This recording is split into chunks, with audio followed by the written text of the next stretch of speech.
Imagine waking up and realizing the whisper you've been hearing every night wasn't a dream. Imagine knowing someone has been watching you, not from the window, but from inside your own walls. Tonight, we're diving into the mind of Daniel LaPlante, a teenager whose idea of control wasn't just to hurt his victims, but to slowly destroy their reality. Before we begin, a question for you. Would you rather face a visible threat or an invisible one living inside your home? Think about that. As we start this story, this is one of the most psychologically disturbing cases in American true crime, not because of gore, but because of invasion, obsession, and escalating delusion. This case is a nightmare you don't wake up from, because the horror doesn't come from the outside world. It comes from your bedroom walls. Daniel LaPlante grew up in Townsend, Massachusetts in the early 1980s. Teachers described him as odd, disturbed, and disconnected. Students described him another way. His smile never felt human.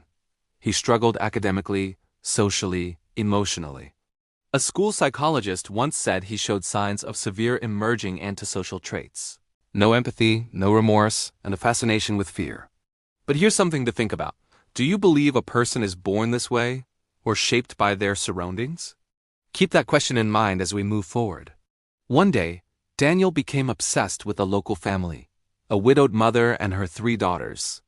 It started harmless enough, a phone call, a strange conversation, a weird interest in one of the daughters. But after a single uncomfortable date, the girls wanted nothing to do with him. And that rejection triggered something terrifying inside Daniel.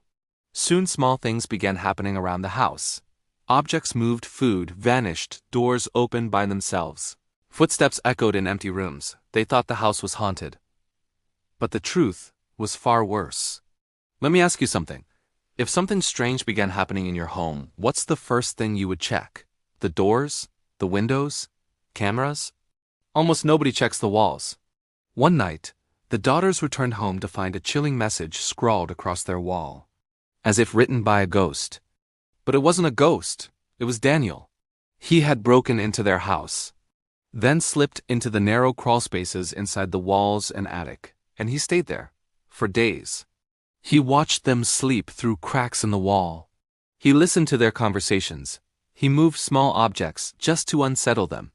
He played with their fear like a toy. Think about that for a moment. What terrifies you more, that he broke in or that he stayed? One night, the mother heard noises from the basement. When she opened the door, she found Daniel standing there, wearing the clothes of one of her daughters. Behind him, a board was pulled away from the wall, revealing a hidden crawl space. Inside that space, police later discovered food blankets, personal belongings, and a hollowed-out section where he had been living. He had created his own secret world, a world inside someone else's home. Psychologists call this environmental domination, a behavior seen in early-stage sadistic offenders. Let me ask you, if you discovered someone living inside your walls, would you ever sleep in that house again? Yes or no? Daniel was eventually caught, but the system failed to understand how dangerous he truly was. Months later, he escaped custody, and his mental state collapsed completely. He broke into another family's home. This time, it didn't end with psychological terror. It ended with violence that shocked Massachusetts.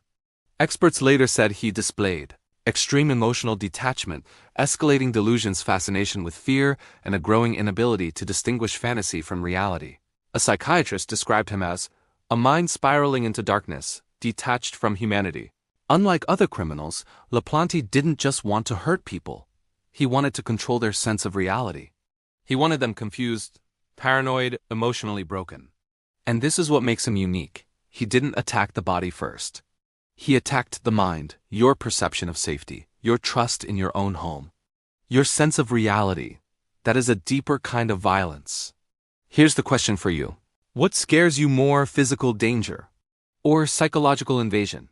Daniel LaPlante remains in prison today, but his case continues to terrify people for one simple reason. You can lock your doors, you can secure your windows, but how do you protect yourself from someone who wants to live inside your walls, or worse, inside your mind?